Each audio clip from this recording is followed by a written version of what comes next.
জীবন কঠিন বাস্তবতায় ভরা, তাই ভাবের প্রবাহে ডুবে যাওয়া জাস্ট নিরর্থক। পরিশ্রম যেখানে নেই সেখানে সাফল্যও নেই। নিজেকে নিজেই সামলাতে শেখো। যা দেখেছো সবটাই মোহমায়া, বাকিটা প্রয়োজন আর স্বার্থ। আর মানুষ সে তো আবহাওয়া। মূর্খ লোকের জন্য সমাজ নষ্ট হয় না, সমাজ নষ্ট হয় শিক্ষিত লোকের মূর্খতার জন্য। যে ব্যক্তি পরিশ্রমী সে মানুষ অন্যের সহানুভূতির প্রত্যাশা করে না। মানুষ কিসের জন্য এত অহংকার করে? যার সৃষ্টি এক ফোঁটা রক্তে এবং শেষ হয় মৃত্তিকায়।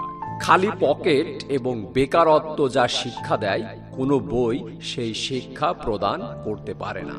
পৃথিবীতে কঠিন বাস্তবের মধ্যে একটি বাস্তব হলো, মানুষ যখন সাফল্যের দ্বার প্রান্তে এসে পৌঁছায় আর তখনই তার প্রিয় মানুষটি হারিয়ে যায়।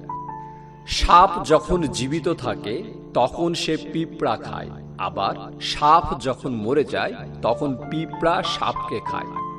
একটি গাছ দিয়ে যেমন কয়েক লাখ ম্যাচের কাঠি তৈরি করা যায়, তেমনি একটি ম্যাচের কাঠি দিয়েও কয়েক লাখ গাছ পুড়িয়ে দেওয়া যায়। সব সময় সবার সুদিন থাকে না, সময় একদিন বদলায়।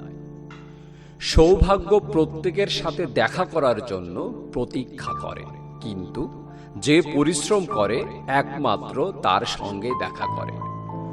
অতীত বা ভবিষ্যৎ বলে কিছু নেই, বর্তমান সব। কিছু বলার থাকলে এখনই বলতে হবে, কিছু করার থাকলে এখনই করতে হবে। অতীত হচ্ছে চোরাবালি আর ভবিষ্যৎ একটি মরীচিকা।